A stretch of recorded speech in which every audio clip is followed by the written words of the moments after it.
வணக்கம் மாணவர்களே, உங்கள் எல்லோரையும் ரோஜா தோட்டம் சேனலுக்கு அன்போடு வரவேற்கிறேன். 8ஆம் வகுப்பு தமிழ் பாடம் ஒன்றே குலம். இந்த பாடத்துக்கான வீடியோவை நாம ஏற்கனவே போட்டிருக்கோம். ஆனா இந்த ஆண்டு தரப்பட்டிருக்கிற புதிய பதிப்புல ஒரு கேள்வி கூடுதலா கேட்டிருக்காங்க.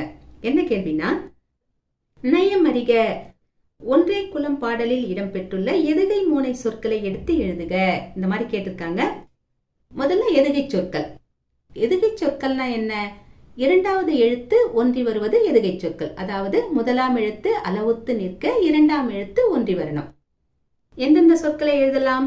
ஒன்றே, நன்றே, சென்றே, நின்றே. அதுக்கப்புறமா படமாட, நடமாட. இந்த சொற்கள் எல்லாம் எதுகை சொற்கள். அடுத்தது மோனை சொற்கள். மோனை சொற்கள்னா என்ன? முதல் எழுத்து ஒன்றி வருவது மோனை சொற்கள்.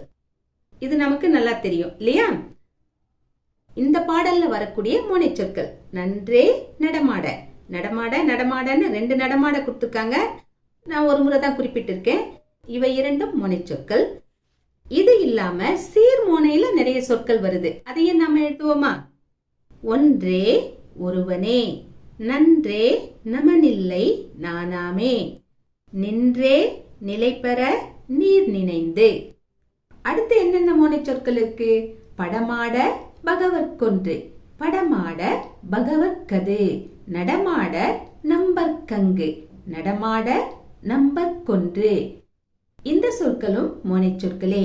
இவைகளையும் வரிசைப்படுத்தி எழுதிக்கோங்க. ஒன்றே குலம் பாடத்துக்கு நாம ஏற்கனவே போட்ட வீடியோவோட லிங்கை நான் கீழே அட்டாச் பண்ணியிருக்கேன். போய் பாருங்க.